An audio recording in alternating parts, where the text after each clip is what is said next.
ఇల్లు లేకుంటే లేకుంటే మాయే.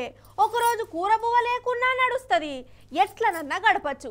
కానీ నీళ్లు లేకుంటే మాత్రం పరిస్థితి ఘోరంగా అంటే ఘోరంగా ఉంటుంది, అంతే కదా. అందుకే కాదు నీళ్ళ కోసం యుద్ధాలు జరిగేటి.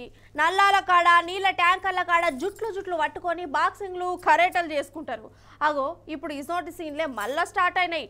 ఢిల్లీలో చూడురి ఎట్లున్నదో పరిస్థితి. కమాన్ అటాక్.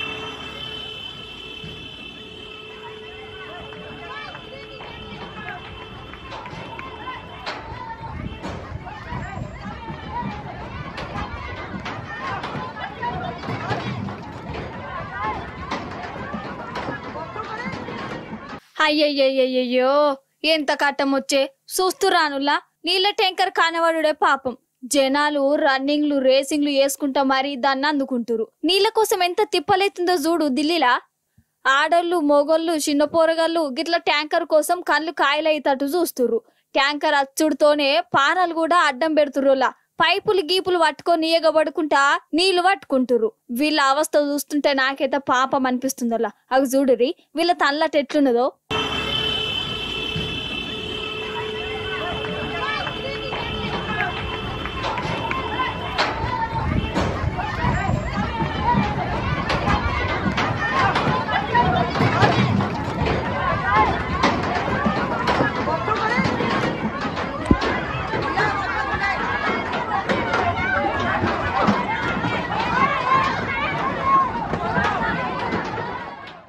దేశ రాజధాని ఇలా గట్లున్నదా? ఇంకొన్నొద్దులైతే మన కాడ కూడా గిట్లనే అయితట్టున్నది పరిస్థితి.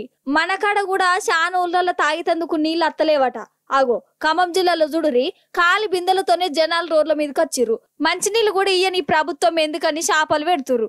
కాదల్లా ఏమన్నా అంటే కోపం గాని 9.5 ఏళ్ల సంధి మనం తెలంగాణలో గిట్ల మన ఆడపడుచులు బిందెలు పట్టుకొని రోడ్డు మీదకి రాంగ చూసినాం. అసలు ఇన్నేళ్ల బట్టి లేని అవస్థ ఇప్పుడే గిట్ల ఎందుకు అవుతుంది?